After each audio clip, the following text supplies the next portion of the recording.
ज़बान से मैं निकलता है तो दिल में कहता हूं अल्लाह माफ करना, मजबूरी थी इसलिए कह दिया, वरना कह भी क्या सकता था, कभी नहीं।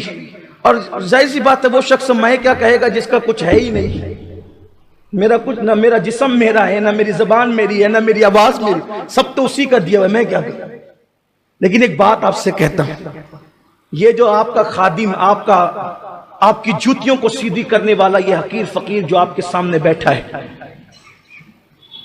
जिस दिन से मैंने दावत की राह में कदम रखा है, मेरी उम्र 11 साल थी, उस दिन से लेकर आज तक किस रास्ते से लोगों ने नहीं गुजारा। मेरी मां को गालियां दी, मुझे गालियां दी, कैसे कैसे इल्जामात लगाए, हमने कभी हिम्मत नहीं हारी। आपसे कहता हूं हिम्मत कभी नहीं हारना। सलाहुद्दीन अय्यूबी कहते थे 1000 जंग हारने से वो नुकसान नहीं होता जो एक मर्तबा हिम्मत हारने से नुकसान होता है। मेरे साथी इस पर गवाह हैं। मुश्किल से मुश्किल मकाम आया, लेकिन हमेशा मुस्कुराते रहे। और आपसे भी कहते हिम्मत कभी मत हारना। वजह, सताने वालों से ज्यादा बचाने वाला बड़ा है। मसाइल पैदा करने वालों से ज्यादा वसाइल पैदा करने वाला बड़ा है। मसाइल से मत घबराना, इसलिए कि अल्लाह बंदे मसाइल पैदा करते, अल्लाह वसाइल पैदा करता है। जब तुम्हें मुसीबत आए, लोग सताए, तो ताइफ का मैदान याद कर लेना। मेरी और आपकी मुसीबत ताइफ से बड़ी नहीं है। मेरे नबी जब ताइफ में गए थे तो उन पे इतने पत्थर मारे गए, इतने पत्थर मारे गए कि हुजूर अलैहिस्सलातु व तस्लीम की नालैन खून से भर गई। बोलो, कभी ये वक्त हम पर आ सकता है? कभी नहीं। मत घबराओ, भूख से मत घबराओ, प्यास से मत घबराओ, बच्चियों को तलाक दिया जाए तो मत घबराओ। हुजूर को पत्थर जब मारे गए, हुजूर के साथ जो मेरे आका के गुलाम थे ज़ैद बिन हारिसा फरमाते, मेरे आका जब सर से लेके पैर तक के खून बह गया और हुजूर पे गशी की कैफियत तारी हो गई, हुजूर बैठ गए नीचे। हुजूर एक दरख्त के नीचे बैठ गए तो उन ताइफ के ओबाश लड़कों ने हुजूर के हाथ पकड़ के खड़ा किए और हुजूर अलैहिस्सलाम की पिंडलियों पे मारना शुरू किया। ये कैफियत है। क्यों हिम्मत हारते हो? अपने नबी की तरफ देखो, अपने नबी की तरफ देखो। कोई कहते हैं मुझे घर से बेघर कर दिया, या हुकूमत सता रही है, दुनिया में हमें हुकूमतें सता रही। मैं कहता हूं कि यजीद की हुकूमत ने मेरे हुसैन को नहीं सताया।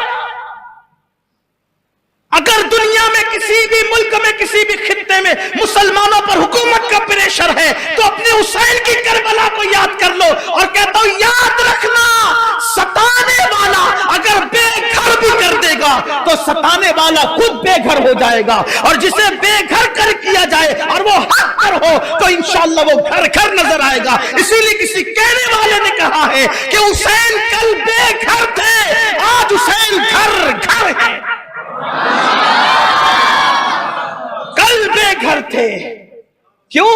बेघर यजीद ने किया जो मिट गया, घर घर अल्लाह ने किया जो हमेशा बाकी रहने वाली जात। कभी मसले से नहीं घबराना, कभी। और आपको बताऊं, अल्लाह ना करे, अल्लाह, कभी तुम पर जिना का इल्जाम भी लग सकता है, बदकारी का इल्जाम भी लग सकता। तुम पाक दामन, एक बात हमेशा याद रखो, अपने मामलात अपने अल्लाह से दुरुस्त रखो, बस छोड़ दो, किसी की कोई औकात नहीं। कोई तुम पे जिना का इल्जाम लगाए, लड़की का इल्जाम लगाए, लिवातत, अगर इल्जाम है, इल्जाम की कोई हैसियत नहीं। तुम अगर सच्चे हो चुप रहो, कुछ नहीं बोलने का, खामोश। कहां से मिला? देख लो हुजूर की प्यारी ज़ौजा, हम सबकी अम्मी जान उम्मुल मोमिनीन सैयदा तैयबा ताहिरा, सैयदा तैयबा ताहिरा, मेरे नबी की ज़ौजा उम्मुल मोमिनीन हज़रत आयशा सिद्दीक़ा रज़ियल्लाहु ताला अन्हा। मुनाफिकीन ने इल्जाम लगाया, और वो गंदा जो इल्जाम लगा उसका जिक्र नहीं करता, आप समझ गए इल्जाम क्या लगा। ऐसा प्रोपेगेंडा किया मुनाफिकीन ने कि 12 कलमा पढ़ने वाले मुखलिसीन भी उसका शिकार हो गए, और वो भी कहने लगे कि इन्होंने ऐसा किया, इन्होंने ऐसा किया। उम्मुल मोमिनीन को पता चला मेरे बारे में इतनी गंदी बात, उम्मुल मोमिनीन चली गई अपनी अम्मी के यहाँ। उम्मुल मोमिनीन चली गई अपनी अम्मी के यहाँ, कुछ नहीं सफाई, कोई सफाई पे नहीं। क्या कहा पता है? हुजूर मिलने आए तो आका तो सहाबा में कह चुके थे कि मैं उसको खैर से के अलावा उसका कुछ नहीं जानता। उनकी कनीज को, जो उनके यहाँ रात दिन रहती थी घर में, उनकी कनीज को बुलाया। मौला अली ने कहा तुझे मारूंगा वरना सच बोल, क्या क्या मामला है, सही बता। हालांकि मौलाए कहना भी पहले क्या बोल चुके थे, या रसूल अल्लाह आपकी बीवियां पाक है। क्यों? दलील क्या प्यारी दी मेरे मौला ने। मौला अली कहते हुजूर आपकी नालैन में जू का खून लग गया। किसका खून? जू कितनी बड़ी होती है? इतनी सी होती है। खून उसका कितना होता है? इतना सा। उससे नापा की होती है मुफ्ती साहब? इतना सा खून जू हुजूर की नालैन में लग गया। अल्लाह ने कहा प्यारे महबूब तेरी नालैन में जू का खून लग गया है। प्यारे जिस नालैन में जू का खून लग जाए वो तेरे पैर में हो, हम पसंद नहीं करते। ये नालैन उतार दे।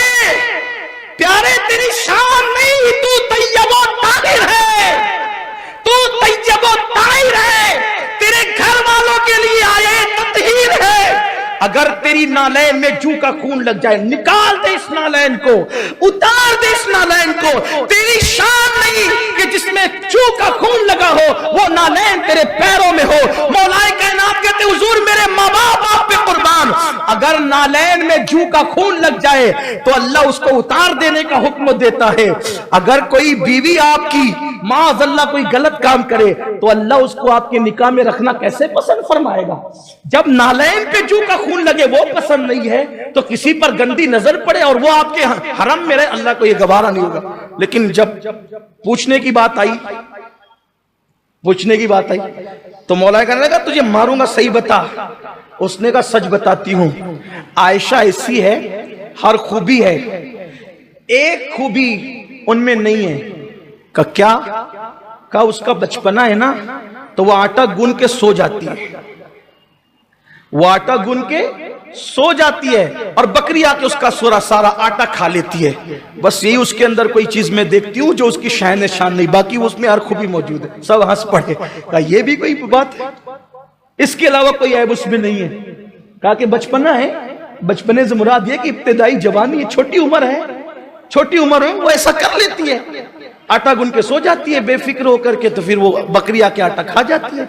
जवानी है, ज्यादा उनको उस वक्त और घरेलू तजर्बात नहीं थे, तो लोग हंस पड़े कैसी बात करती है, कोई ऐब नहीं इसके अलावा। लेकिन हुजूर गए, उम्मुल मोमिनीन ने कहा आयशा सच बता तू क्या है। अर्ज की, हुजूर से मुखातिब भी नहीं हुई, बहुत डर था, खौफ था। अपने माँ बाप से कहा, सिद्दीक अकबर से, उम्मे रोमान से, मैं अगर सच बोलूं कि मैं बेकसूर हूं तुम यकीन नहीं करोगे, और अगर मैं कहूं कि मैं कसूरवार हूं तो मैंने कसूर किया ही नहीं, तो फिर मैं अपने आप को कसूरवार क्यों कहूं? फिर एक जुमला कहा, याद कर लेना, जब लोग इल्जामात लगाए तुम सच्चे हो ये जरूर कहना, फिर देखना मेरे अल्लाह की मदद। छोटा छोटा इल्जाम लगने पर लोग, इल्जाम लग गया मेरी इज्जत चली गई, अब मैं फांसी ले लूंगा, मैं खुदकुशी कर लूंगी। अरे छोड़ो लोगों, अगर तुम पाक दामन हो डरने की जरूरत नहीं। उम्मुल मोमिनीन ने कहा मैं कहूंगी बेकसूर हूं तुम यकीन नहीं करोगे, और कहूं कि कसूरवार हूं जो मैंने नहीं किया है, मैं क्यों इसको अपने ऊपर ओढ़ लूं? मैं तो किसी से कुछ नहीं कहूंगी, मैं तो यही कहूंगी हाजा इफकुम मुबीन, ये बहुत बड़ा गंदा खुला हुआ इल्जाम है, बोहतान अजीम है ये, बोहतान अजीम है ये। अब बोहतान अजीम लग गया, इल्जाम लग गया, अब मैं क्या करूं? वो कहती है मैं कुछ नहीं कहूंगी, वही कहूंगी जो याकूब अलैहिस्सलाम ने कहा था। क्या? वल्लाहुल मुस्तआन अला मा तसिफून। उससे पहले फसब्रुन जमील, फसब्रुन जमील, मैं खूबसूरत सब्र करता हूं, याकूब अलैहिस्सलाम के जुमले। तो उन्होंने कहा मैं खूबसूरत सब्र करती हूं, और खूबसूरत सब्र क्या, रुकूंगी, मैं कोई सफाई नहीं देती, मैं पाक दामन हूं, मैं कोई सफाई नहीं देती, मैं चुप रहूंगी। लेकिन कह क्या रही हूं? वल्लाहुल मुस्तआन अला मा तसिफून। इस मामले का तस्फिया तो बस मेरा अल्लाह ही फरमाएगा। और चेहरा उधर रुक करके, बहुत बीमार हो गई थी सदमे से, जाहिर सी बात है जिसके बिस्तर पे कुरान नाजिल होता उस पर लोगों ने इतना गंदा इल्जाम लगाया। मैं तो जब ये लम्हात पढ़ता हूं तो मुझसे बर्दाश्त नहीं होता। लोगों ने छोड़ा किसको है, मगर हिम्मत नहीं हारना। उम्मुल मोमिनीन ने बहुत बीमार हो गई थी, बैठने की ताकत नहीं थी, वल्लाहुल मुस्तान वाला बात सुन कह करके चेहरा फेर लिया और दीवार की तरफ रुक करके लेट गई। बस इतना कहना था, वल्लाहुल मुस्तान वाला मा तसिफून।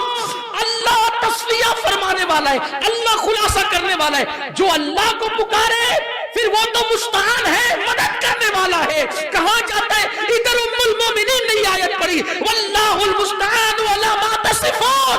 इधर उन्होंने रुख फेर करके आंख बंद कर ली, उधर हुजूर पर वही के नुज़ूल के आसार जाहिर हो गए और सूरे नूर की 10 आयतें नाजिल हुई, जिसमें हजरत आयशा सिद्दीका की अल्लाह ने पाक दामनी को बयान फरमाया। उम्मुल मोमिनीन से हुजूर ने कहा, आयशा मुबारक हो, आयशा मुबारक हो, देखो तुम्हारे लिए अल्लाह ने कैसी बरात नाज़िल फरमाई। उम्मुल मोमिनीन कहती है, मैं तो बेकसूर थी और मुझे यकीन भी था कि मेरा अल्लाह मेरी बेगुनाही को बयान कर देगा, लेकिन मैं तो बस इतना सोचती थी अल्लाह जिब्रील को भेजेगा और कह देगा कि आयशा बेकसूर है तो मेरी बेकसूरी जाहिर हो जाएगी। लेकिन मुझे ये उम्मीद नहीं थी कि मेरी बरात में, मेरी तहारत में अल्लाह कुरान की आयतें नाजिल फरमाएगा, क्योंकि अगर हदीस में आता तो लोग कभी पढ़ते कभी नहीं पढ़ते छोड़ देते। मगर अल्लाह की शान देखो, जिसने अल्लाह पे भरोसा करके खामोशी इख्तियार की, अल्लाह ने कुरान की आयतें नाजिल कर दी। आज भी हाफिज कुरान उस वक्त तक के तरावी में कुरान खत्म नहीं करता जब तक कि आयशा की तहारत को बयान नहीं कर लेता। और मेरे आका इमाम अहले सुन्नत कहते हैं, शमा दिल मिशकातन, सीना जुजाजा नूर का, तेरी सूरत के लिए आया है सूरा नूर का। इल्जाम लग जाए घबराना, आप पाकदम डटो, मुकाबला करो, मसाइल से भागो मत।